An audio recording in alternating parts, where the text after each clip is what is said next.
Shalom, Iye Belakim. It is Elohimi, your Elohim. So back with a quick update on the valve stem seal situation. The ticking, I believe, was pinging, was detonation, a term I was aware of, but I had never experienced. And if you don't know, you have to experience detonation to really know what it sounds like. It can sound like a push rod loose or a broken spring, or even it can almost sound like a light push rod failure. It can, but it's a higher pitch. But it's like a light knock. Like even can sound like a lifter failure. So like I told you, I took the engine apart, no failures. And I explained on the last video that what was happening. The spring was compressing, tearing off the top of the valve spring seal. And so doing my research this weekend and getting on the phone with the technicians, the conclusion I came to was simply that whether or not the 60-inch, the .60 shim could be put underneath the valve stem seal, on top of the valve stem seal, instead of underneath.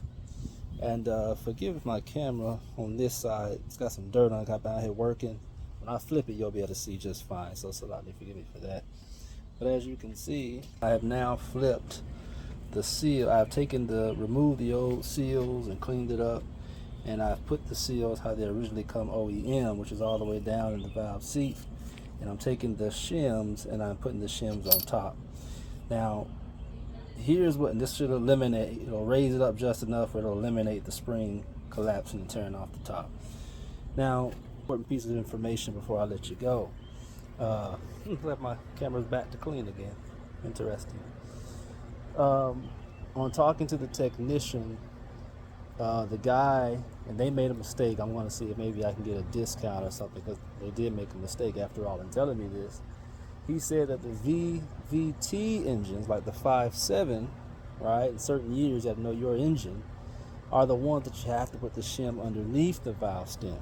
But if you have a 6.1 like me, which is non-VVT, then you can put the shim on top. Originally, they told me to put the shim on the bottom. So it wasn't my fault. I was following directions, but human error got in. And it's happened twice, and now I finally understand, and I'll never make that mistake again.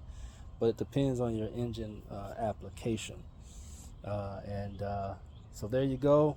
Tell you a bit of information. If you shim cam your 6.1 and you need to use shims, normally the .60, don't put it on underneath the valve stem seal.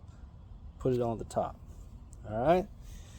Well, that does it for today. Thank you for visiting VEA's Garage, and I will see y'all next time with more tips as I learn and as I go. Try to keep it simple for you all, for dummies like you and I, who are trying to do it yourself, right?